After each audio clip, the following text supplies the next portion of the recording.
what do you think about the game? I mean, we predicted and we expected and we thought that the Boston Celtics will take this game, and that's why the color on the background is also green. For the people who cannot see me, if you're listening to me, the background on my the background color on my screen is green. That's because the Boston Celtics closed the series, which they should have done in the previous match.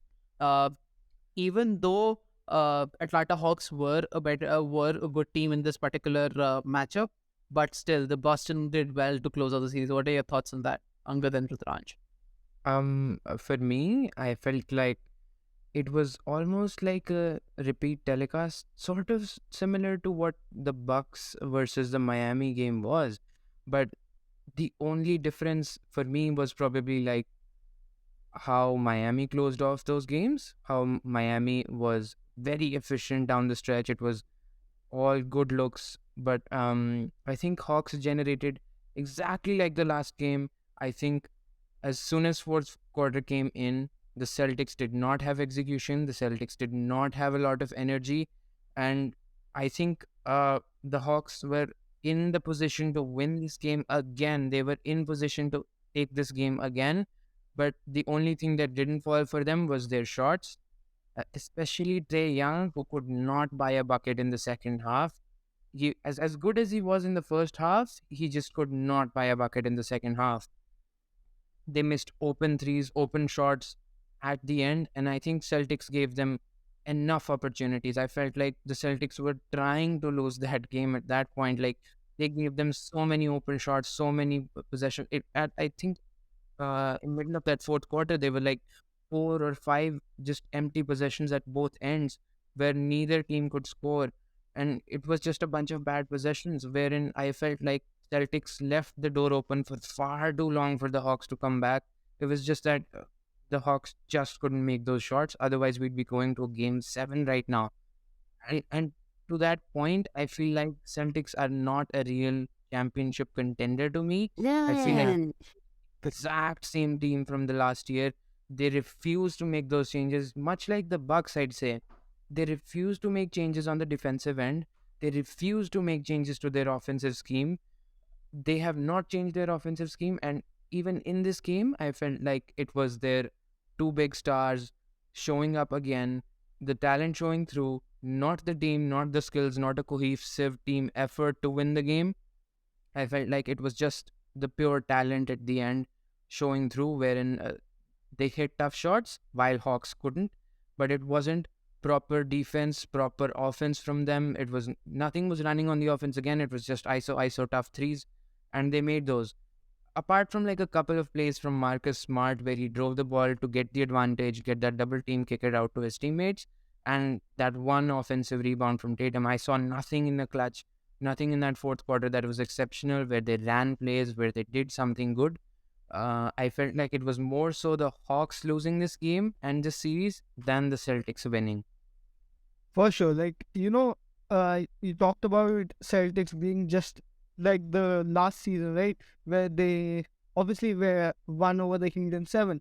If you think about it, if Jimmy Butler was in a form like he is this season, they probably do not even advance, right? It was up to that Jimmy Butler 3-point shot that he hit off the dribble, pull up, and if he made that, we won't be talking about Celtics as highly as we did. Obviously, they made the NBA Finals and they were really close from clinching that game 4. And if they win the game 4 against Warriors, who knows what happens? But they ended up losing that match, and it all shows what it boils down to what Rudashu obviously pointed out right now, right?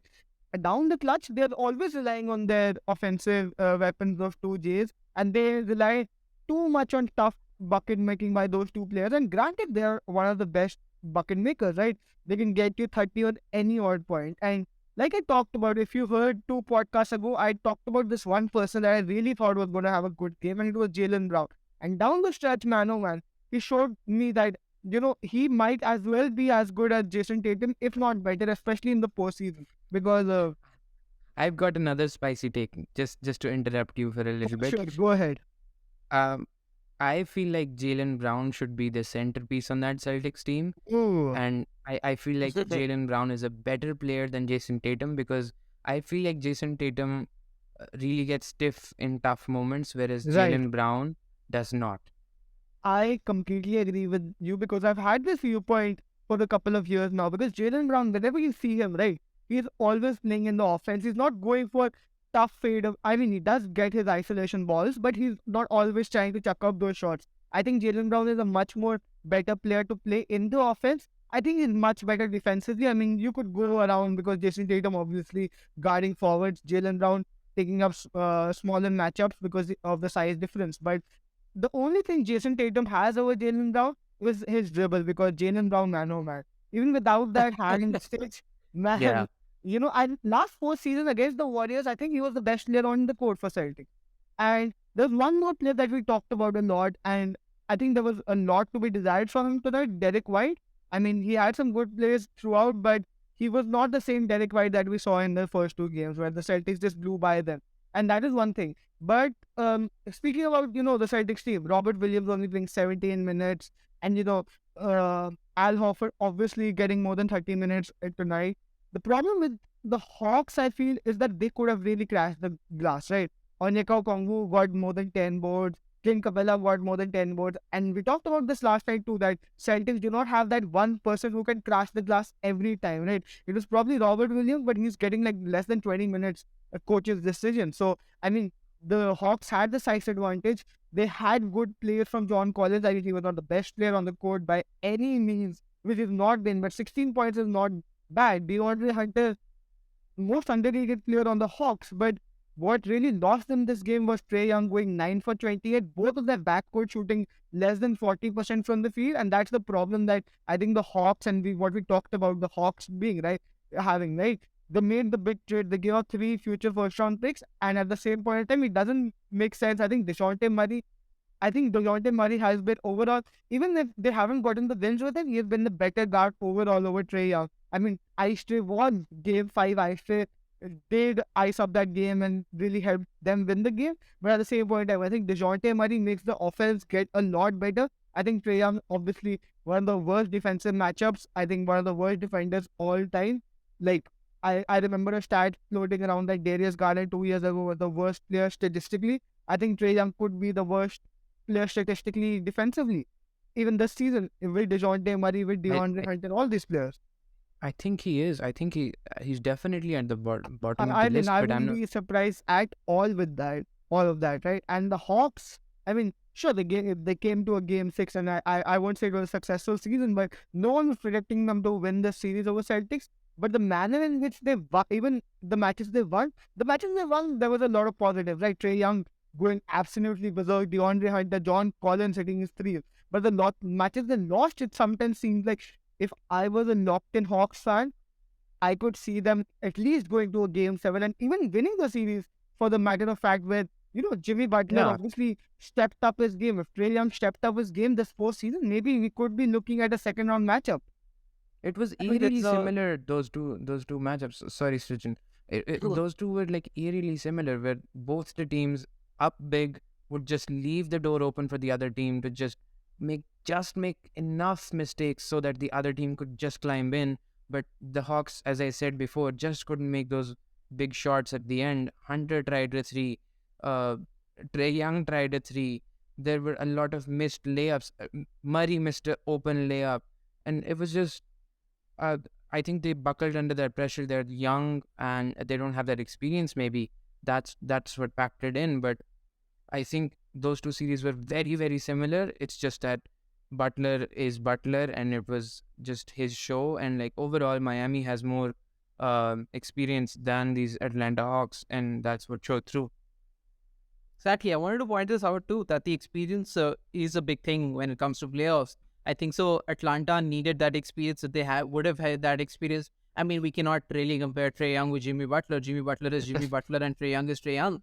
I mean, Trae Young is not even close where Jimmy Butler with the level of play that Jimmy Butler is showing right now, and the kind of experience that the whole Miami team is. I mean, I don't think so. Trae Young will need probably 8 more seasons to get to the level where Jimmy Butler is right now. I mean, the kind of maturity that guy has, the kind of IQ that guy has. I mean, he is not even close. And that is the problem with Atlanta. Atlanta depends upon a man who is not the best man on the league, and I think so. There's a lot of dependence upon him. and which is causing, and I don't think so Atlanta expected to go anywhere further than this particular series. They knew it in their hearts. I don't think so Atlanta fans, although they have much have wanted, but they knew that they cannot just depend upon Trae Young if they want to move forward in the series. I mean, that's a pretty bad bet that you're taking. Yeah, like I said, right? Jimmy Butler has a lot of IQ, and Jimmy Butler has that heart in him. I think we saw a lot of those things, and we saw a lot of questions with Jimmy during that Timberwolves season and that Phoenix season. Jimmy was a player who was not always a fan favorite. He was a player who was booed a lot. His teammates always hate him. I think this Miami team, even in Chicago, he had a lot of beef with Joakim Noah sometimes, and obviously the old head sometimes clashed with him because he was a younger guy with that grade. And if you look at Jimmy's backstory, being a homeless at 13, being Oh yeah. raised up, he was a Right. D2 college student before going to Marquette, and then obviously being the 30th pick in the first round. I think Jimmy Butler has really opened his game up in the league, and he stepped up to be one of the highest performers. And I hope Trae Young can get to that level someday, because you've seen that graphic, right? Jimmy Butler said that I put off my phone, I went to the gym, I was 16 hours in the gym, and that season he came back as a most improved player. It sends chills down my spine when I see that graphic, right? That, came back most improved season, almost shooting 40% from three, which is crazy for Jimmy Butler. Moving up to like 18 points in Chicago, and then obviously being one of the centerpieces at Timberwolves, at Celtics, sorry, at 76ers, and then finally leading to Miami, where he's pushed them to a finals run, right? So maybe Trae Young can be expected that he's still younger in this league. I believe this is the fifth season, right? Drafted, drafted after that crazy draft night trade with Luka Doncic, Look, yeah. picked number 5 by Dallas and then traded to the Hawks. But I think there's a lot to be expected, and there's this question, right? I want to ask you a very simple question. Uh, can a team with Trae Young at the helm ever win a championship, or at least No, ever get success in the playoffs? they can, but it's too early for them. That is what I was trying to say, right? It would Trae Young could be at Jimmy Butler level, but he is not at there right now. He would take 4 or 5 seasons to get there. With the kind of experience that he gets in the next few seasons, with the kind of losses that he gets, there are two types of players, Unger, to be very honest. One who accepts the responsibility and moves forward with it, takes the responsibility beautifully. And there are other people who are probably like, okay, I've got this responsibility, but I'm not taking the responsibility. This responsibility was put on me, but I don't have to take it. And I think so. Trae Young is of that attitude where he can take an he's a lot. His attitude is a lot like, if I have that opportunity, I'll take that leadership. If there is not an opportunity, I'll not take leadership. Right? His leadership is very subjective to the kind of play that he is in. I mean, he'll be like the best player when he's facing small teams, but he'll be the worst player when he's facing big teams. And I think so that the Atlanta Hawks do not stand a chance in the recent future unless he gets unless he gets his mind in the right place and he gets a good second person to back him up, a good all-time NBA star to back him up in the series. I'm quickly becoming the spicy take man on this podcast, but I've got another one. Should the Hawks crowd start making F Trae Young chants, because he apparently seems to turn into Jimmy Butler when he hears those. I mean, he's apparently much better in like those hostile crowds, right? He's done that to the Knicks. He did that in this series as well. So And literally, it was, the Knicks crowd that pumped RJ Barrett too. If you saw Game 4 and Game 5, they pumped him up, and that's how you got decent performances, 26 points and like 18 points out of him after Randall went out. So maybe, Raj, what you have here is a solid point here. I mean, it just shows what I'm trying to say, that he needs someone to give him the push. That is the problem with Trae Young at the moment. He is not self-motivated. If you need an external validation to go up and step up your game, that is not the best thing for you as a leader of the team, where the team trusts you the most, where you are the star guy on the team. For sure. Because you don't need Luka or Steph to be given that, right?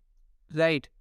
yeah, anyways, but and like in all seriousness, with the trades that the Hawks made for like Sadiq Bey and DeJounte DeJounte. Murray, what do you guys think was this season? Do you guys view this as a huge failure, trading away assets to get those guys? even though they're so young, in the overall team is very young, their leader is very young, their backcourt is very young. What are your views on this season? It was a so-so season wherein they gave the fight to the Celtics, but overall we kind of knew that they didn't match up. I think that, even with the Trailblazers disaster with Gary Payton obviously not being apparently healthy and that trade falling off, I think 5 second round picks, which was probably the premium this entire trade deadline, I think that was good value for money for Sadiq Bey. I mean, he had been a good player at the Pistons. He was averaging like 16, 17 points on not bad efficiency at the Pistons. But the same, but he had a much higher role. I think he was expecting that higher role, but I think the Hawks lineup with, even Quinn Snyder, who came in halfway through the season, I think they're relying a lot on their guards right now. I think the forwards, even DeAndre Hunter, who's been averaging like 23 points a game these last 2 games, I think he's not getting those touches. It's like probably like, dump off passes, drive and kick opportunities with Trail. That's all that is. I think the shot tendency and the first two scoring options were Hawks, even with Dwayne Casey, not Dwayne Casey, but I don't even remember the coach before Quinn Snyder. But uh, yeah, exactly. Right. Honestly, I'm blanking too. Yeah, I mean, oh God, I just got it. Anyway, the point is that, it's always Trae Young shooting threes or passing or playmaking. And apart from that, it's after that, it's just Trae Young driving and lobbing it up to Capella or John Collins. And after that comes like DeJounte Murray. And then your Bogdanoviches and, your DeAndre Hunters gets probably a small number of touches. But that's the problem, right? Nice So like discussion point, very I think. hard, like guard heavy lineup for Exactly. them. And I think Quinn Snyder needs to change that. I think Quinn Snyder did not have the personnel at Jazz for sure, because it was definitely Donovan Mitchell and Mike Conley having the ball all the time. I think the wings, Bogdanovich and Who did who they was it? have Joe Ingles. in Utah? Was it Rudy Gobert? Did we diss him already, or do we have to do that Similar again? player to Clint, you could argue that Clint Capella has had a better season than Rudy Gobert this season, even I with the think you Hawks could downfall. argue anybody has had a better season than Rudy I think Gobert you at could this argue point. Walker Kessler has been better than Rudy Gobert. Well, sure. I think I put that up in that previous one wherein I said Yeah. like it's a spicy take, but I think Walker Kessler, which was one of the trade pieces in Rudy Gobert trade, if anybody doesn't know, like that was Along an with five egregious deal. first-round picks. But anyways, rounding up this discussion and coming back to the Hawks, I think we are all in agreement that it was a so-so season, but it was a young team with a lot of young talent on that team, from the backcourt to the front court. That is a very young team, and I think the biggest thing that they're lacking is probably experience. But I think they overall have a good foundation there, and with a coach like Quinn Snyder, I think he can unlock that team a lot more.